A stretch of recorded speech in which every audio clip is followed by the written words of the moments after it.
Hi everyone, I'm Sandy and welcome back to my channel. If I seem flustered, it's because this is now the second time I'm recording this video because the first time something happened with my microphone where it sounded all echoey and I couldn't make it go away in editing. So that's super fun. But welcome back to my channel. Today I have my March reading wrap up. I'll get through it, I promise. My March reading wrap up where I'm going to go through and recap some of the books that I read in March. March ended up being a wonderful reading month for me. I read far more than I anticipated. I kept my actual TBR pretty small because I had some BookTube prize books to read and my book club pick was very big in March. So I kept my official short, which worked out great until the last few days of the month when then I ended up being in this kind of selection paralysis and couldn't pick my next book.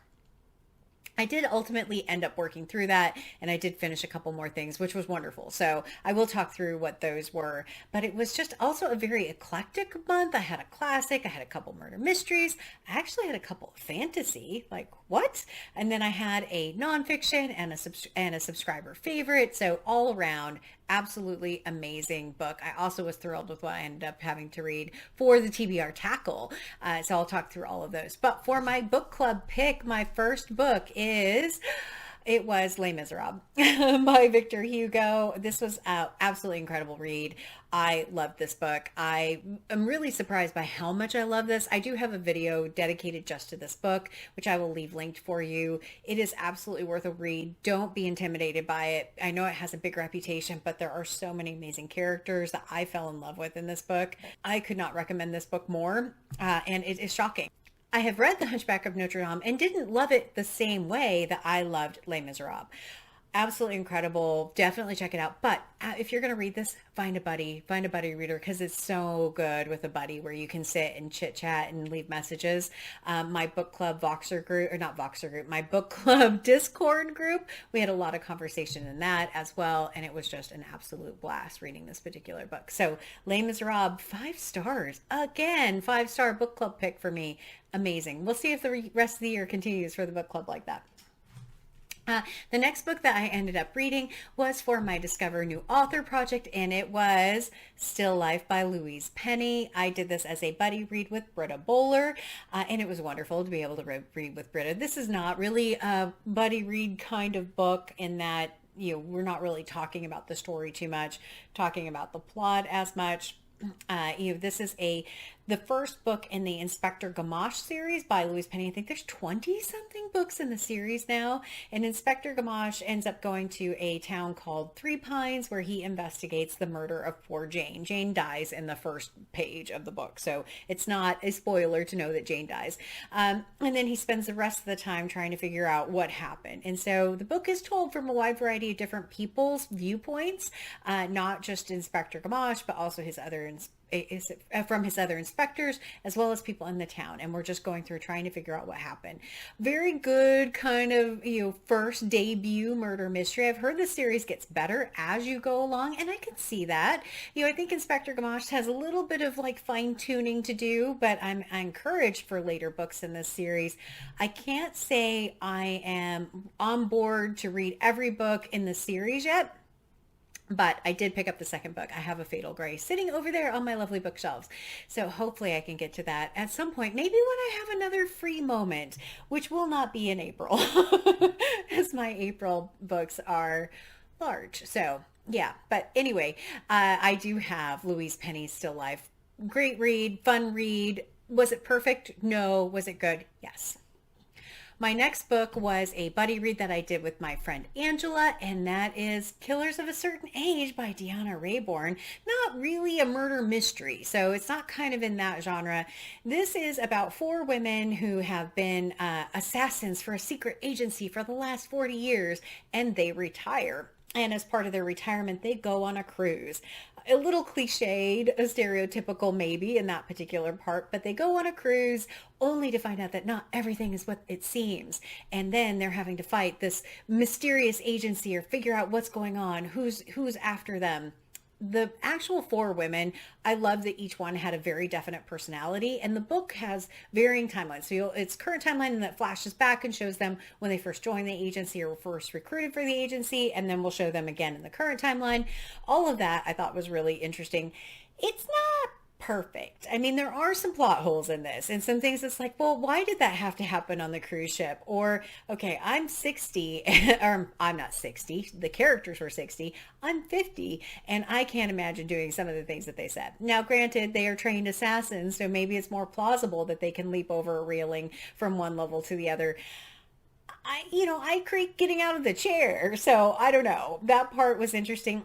My only issue with it really outside of that is that the ending was very confusing. And it's like, okay, well, what actually happened? I know Angela was like, can you explain to me what actually happened? Because I was lost at the very end. Like, yeah, there's a lot that happens at the very end trying to figure out who the bad guys were. But it was, a lot of fun. I love the age representation of having four women who were incredibly capable at the very end, showing off all of their skills and their abilities, because you do not want to mess with them. But that was Killers of a Certain Age by Deanna Raybourn. If you want to pick up a fun, slightly inconceivable book about, four assassins hired by a secret agency, this would be a great book for you. But yeah, it was a lot of fun. My next book was my nonfiction book, and it was My Body Is Not an Apology by Sonia Renee Taylor. I do have a dedicated review for this particular book. I did this as a buddy read with Amanda at My Reading and Writing Life, and I will leave a link to my dedicated video for this because this book deserves a full discussion. There is a lot in this book. Anyone who has any kind of body issues, regardless of your size, this is going to bring up a lot. It goes back and tracks into where your body issues kind of started. Oh yeah, it was a lot in this. But I think that this book, there's a lot of positive in this book. It's another book. It's a book I definitely will want to read again, but go check out the full video if you want to see more about this particular one. My subscriber favorite project this month, I read Death in the Penguin by Andrey Kurkov. This was a recommendation by my subscriber DQAN, so thank you again for recommending this particular book. This book has a character whose name is Viktor. Viktor writes living obituaries for the paper. A living obituary is writing an obituary for someone who hasn't died yet. I guess in case they die soon and then you don't have to cobble together an obituary, maybe. He also has a penguin for a pet that he got as a pet after the zoo could no longer feed their animals. The penguin is one of the best parts of this book, by the way. The penguin has an absolute personality. I mean, incredible personality. He gets moody. He wants to eat things. He's just, I really like the penguin quite a bit. I don't know how plausible it is to have a penguin for a pet, but it was entertaining. It is quirky and weird. There's a found family aspect to it, and there's kind of a mystery component to it as bad things start happening to the people that he's writing these living obituaries about. And then the only thing with this book is the ending. I can't quite figure out something about the penguin. And so I can't quite figure out, I don't want to say. I don't want to say what I can't figure out, but I can't quite figure out something about the penguin. So I'm not sure if I'm missing something, if I missed a bigger meaning in the book, if the penguin was meant to be more than represent an actual physical penguin. I read it as if it was a real penguin. So, but it is quirky and weird and different and lots of different components in it. But enjoyable, definitely enjoyable, but quirky, weird, enjoyable book. The TBR Tackle book ended up being Hester by Laurie, Lico, Albanese. The prompt ended up being select a book with the prettiest cover, and I'm sorry, but there was no contest. This book is just so beautiful. It actually has a raised texture to it, and part of that makes sense after I read the story because the main character embroiders, so this has a very embroidered kind of feel to it. Very, very lovely book cover. Hester kind of made me think when I bought it that it was something to do with the Scarlet Letter. And this is not a Scarlet Letter retelling. That is not, don't go into reading this book as if it would be. The nod to the Scarlet Letter is there, but not through the main character's name. The main character has a very real condition where letters have color Apparently this is the same condition that Billie Eilish and her brother have, where music has color as well. And when she embroiders her A as red. So that's part of the nod to the Scarlet Letter. But that's one of the kind of only direct nods to it. After that, it's really about a woman whose name is Isabel Gamble. And Isabel Gamble, like I said, is an embroidery person who's taught at a very young age to hide her condition because otherwise she might be thought of as a witch. So part of the story is actually told through looking at the 1600s and things that happened to her ancestors that may or may not have been accused of witchcraft, and carrying through all back to her time. Isabel gets married and doesn't necessarily marry the best character and ends up heading to America. It's really fascinating, and she is incredibly capable, but yeah, didn't marry well is what I would say.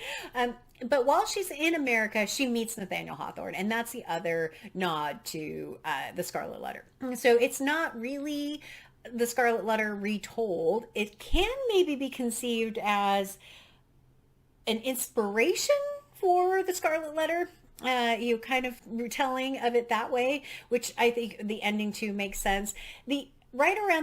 Towards the end of it, it got a little messy for me with all of the different characters and storylines intersecting, and tried to do just a little bit too much towards the end. But that's really my only issue with it. The character loved Isabel, thought she was amazing, despised her husband, thought he was horrible. Other characters that tried to help her, I thought were really, really well done. A lot of really good characters in this one. But yeah, the Nathaniel Hawthorne link in there, it's there, but it's not Hester Prynne is what I would say, but definitely worth a read.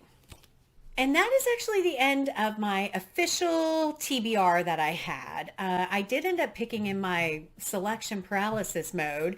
I ended up resolving that by, I did end up reading a military romance once I got past the early morning not wanting to read very smutty books. I got over that quickly and then tore through the rest of that book, which was great. But I ended up picking up this one, For the Wolf by Hannah Whitten. And the way I kind of broke out of my selection paralysis is I just picked up this one book and took it with me. And my office is upstairs. I took it down to our living room kitchen area. So I only had one option to read. And that did it. I didn't have to try and waffle anymore. I had the book in my hand, and that's all. I didn't have to do anything else. So this book was sent to me by my lovely friend Sonia. Thank you so much, Sonia. She sent it to me a little long ago, and so I'm glad I was actually able to get to it. But this book, as you can see from the cover with the red cloak, For the Wolf, imagining Little Red Riding Hood. This isn't a Little Red Riding Hood retelling per se. It's not, there is a red cloak and there is a wolf. The story is really that there are two sisters. The oldest one is for the crown and the second one is for the wolf, that she is to be given to the wolf in this magical forest as a way of holding back the bad things that the wolf and the characters or the creatures in the forest would do to the town. And she is trying to be convinced to leave, and basically ends up in the forest, meets the wolf, and everything ensues from there. It is a fantasy novel. I don't read a ton of fantasy. For me, this was a lot of fun because like I said, I don't read a lot of fantasy, so I don't know how original this storyline is. I don't know if it's been done before, but for me, I had a lot of fun reading it. And I'm not an experienced enough fantasy reader to kind of pull apart the fantasy holes in it maybe. A lot does happen in this particular book, but I really like the main character whose name was Red. She was young, but she wasn't annoyingly young in this book. And so I really did like her character. I like the wolf. Communication issues abound between the two. There's a second book in this called For the Crown, which is really, I'm assuming, about her sister. I do want to read that one, but I don't own it. It just came out in 2022 as well. But fun. It is kind of a Little Red Riding Hood reimagined. I think Dia over at Novel Idea told me, think Beauty and the Beast combined with a reimagined Little Red Riding Hood, and you might have a close idea of what this book is about. But if you're looking for a light read, not too complicated, not too heavy on the fantasy, this might be a great book. I had a lot of fun reading it. Very, very happy to have read it. The last book that I'll talk about briefly, I actually saw at the library when I was there in their choice read section, and it was Legends and Lattes by Travis Baldree.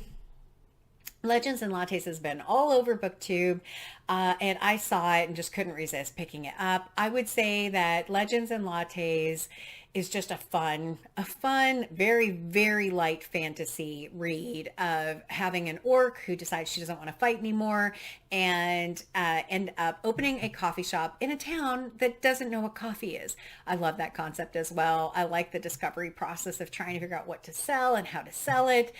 I love the orc very, very much. I like this idea of this big orc carrying things around. I thought she was very, very well done. You know, not everything goes right for her, but it was a very good, fun, again, story without a very heavy fantasy aspect. Maybe I should reach into more fantasy. I don't know. This one, I like that it wasn't a complicated world. I didn't have a lot of world building that had to be done really in either of the fantasy stories. And so as a newer reader, it worked really, really well for me. I can see how someone who wants more in-depth fantasy world building might not get enough from this book, but I really enjoyed it. It was a lot of fun. And that's it. So like I said, very eclectic, newer release, murder mystery, fantasy, 4-5 star classic. I mean, it was amazing this particular month. I don't often get months like that. So very, very fun. I hope you enjoyed my wrap up. Please let me know in the comments down below if you have read any of these books or if you want to read any of them. I would love to hear that as well. But as always, like, comment, and subscribe. And until next time, everyone, thanks. Bye.